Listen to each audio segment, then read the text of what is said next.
আসলাম কাটতে গিয়ে এই নখটা একটু বেশি কেটে ফেলেছি। ঈদের মধ্যে একটা দুর্ঘটনা ঘটে গেল।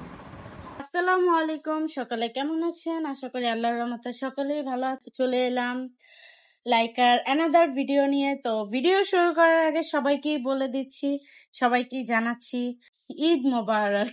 তো আজকের ভিডিও টপিক লাইকাকে আমি ঈদের সকালটা থেকে ওরে কিভাবে প্রিপেয়ার করলাম আর কি কি করব।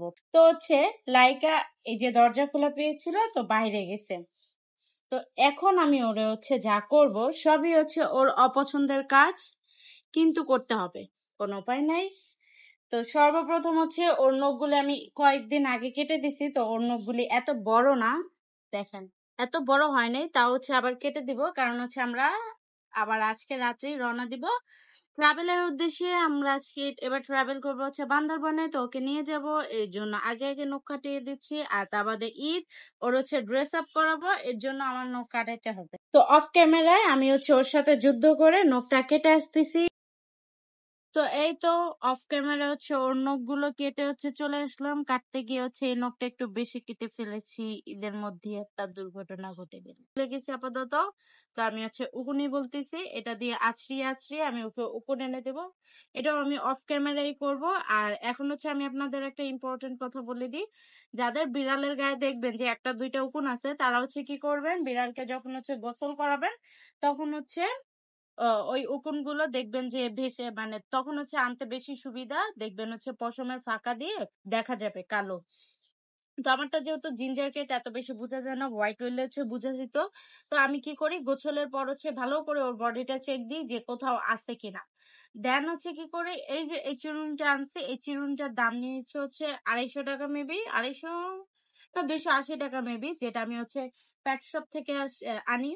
আপনারা যদি ঢাকায় থাকেন তাহলে ডিসেন্ট প্যাট শপ থেকে কেনাকাটা করবেন। আমি ওইখানে সব জিনিস রিজনেবল প্রাইসই দেখতে পারছি। আর ওইখানে এত বেশি রাখে না। তো যাই হোক, আর এই যে ঈদের কলার, তো যা বলতেছিলাম, আপনার যদি দেখেন যে আপনার বিড়ালের গায়ে উকুন হয়েছে, তো একটা দুইটা থাকাকালীন আপনারা এনে দিবেন। তাহলে কি হয়, অতিরিক্ত বেশি উকুন হবে না। আর ওইটার জন্য আপনাদের টেনশনও করতে হবে না। সব সময় যত্ন যদি শুরু থেকে নেন তাহলে শেষটা ভালো হবে। আর যদি যত্নই না নেন তাহলে আপনার বারবার এই ডক্টরের কাছে দৌড়াইতে হবে। সব সময় চেষ্টা করবেন যে সব সময় ওরে বেটার একটা সার্ভিস দিবেন। সপ্তাহে একদিন গোসল করানোর চেষ্টা করবেন। তো লাইকার চুল থেকে কোন আনা শেষ। তো এখন কি রেডি করেছি সেটা তো দেখতেই পারতেছেন। এখন ওকে গোসল করাবো। অনেকদিন যাবত ওকে গোসল করানো হচ্ছে না, আর আজকে যেহেতু ঈদ সেহেতু আমি ওকে গোসল করাবো। সকাল মেবি 7:30। তো আমি এখন ওরে গোসল করা দিব, কারণ এরপরে আমারও গোসল করতে হবে, রেডি হইতে হবে।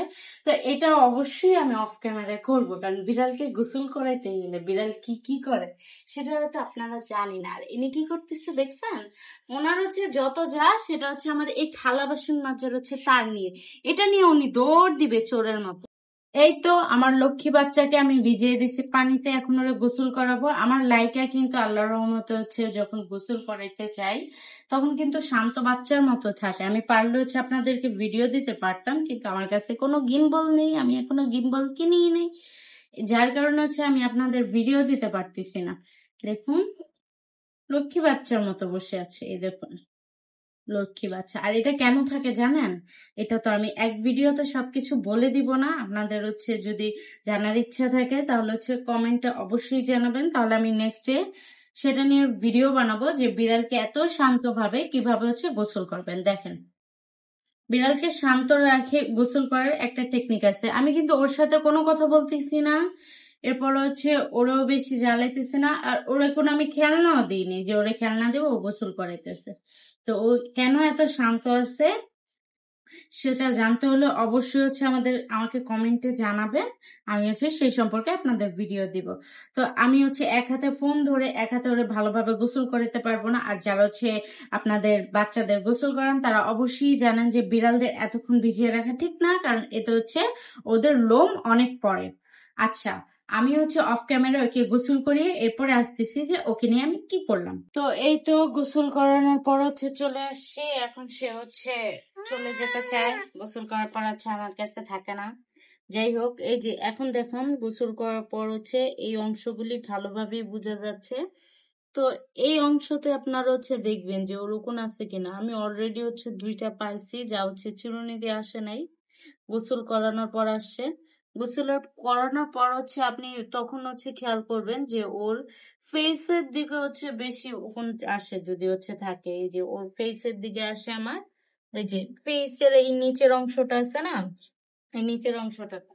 তো ওরে গোসল করে দিছি, ও আমার সাথে অনেক রাগ, এখন থাকবে না, ও থাকুক ওর মতো।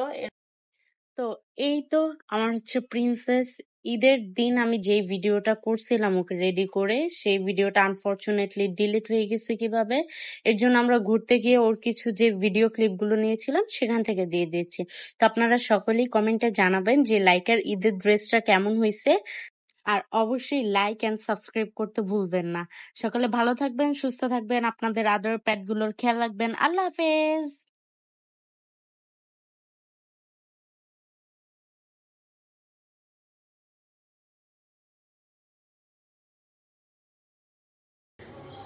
তো এই তো গোসল করানোর পর চলে আসছি, এখন সে চলে যেতে চায়। গোসল করার পর আমার কাছে থাকে না। যাই হোক, এই যে এখন দেখুন গোসল করার পর এই অংশগুলি ভালোভাবেই বোঝা যাচ্ছে।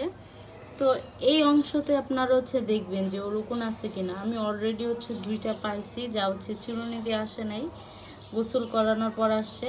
গোসলের করানোর পর আপনি তখন খেয়াল করবেন যে ওর ফেসের দিকে বেশি উকুন আসে, যদি থাকে এই যে ওর ফেসের দিকে আসে আমার, এই যে ফেসের এই নিচের অংশটা আছে না, এই নিচের অংশটা। তো ওরে গোসল করে দিছি, ও আমার সাথে অনেক রাগ, এখন থাকবে না, ও থাকুক ওর মতো। এরপরে আমি ওর ড্রেসের যখন পরাবো তখন ওই ভিডিও নিয়ে আপনাদের সাথে হাজির হব।